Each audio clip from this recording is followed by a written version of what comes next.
Les États-Unis sont en guerre contre les djihadistes de l'État islamique. La Maison-Blanche a fait une mise au point officielle hier après un flottement sémantique sur la stratégie annoncée mercredi par Barack Obama. Dans ce cadre, le président américain avait annoncé qu'il étendrait la campagne aérienne contre l'État islamique en Irak et qu'il était prêt à lancer des frappes en Syrie.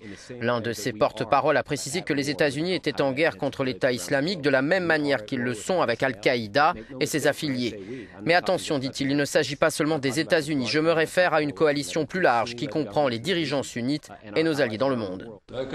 Si la Turquie, voisine de l'Irak et de la Syrie, refuse pour le moment de participer activement aux opérations armées, redoutant de mettre en péril la vie de 46 de ses ressortissants détenus, 10 pays arabes ont déjà rallié le projet de coalition internationale aux côtés des États-Unis et de pays occidentaux. John Kerry multiplie les réunions pour créer la coalition la plus large possible. Alors que l'Iran appuie le gouvernement irakien, le secrétaire d'État américain a toutefois indiqué que la participation de Téhéran ne serait pas adéquate, notamment en raison de son implication en Syrie où l'Iran soutient le régime.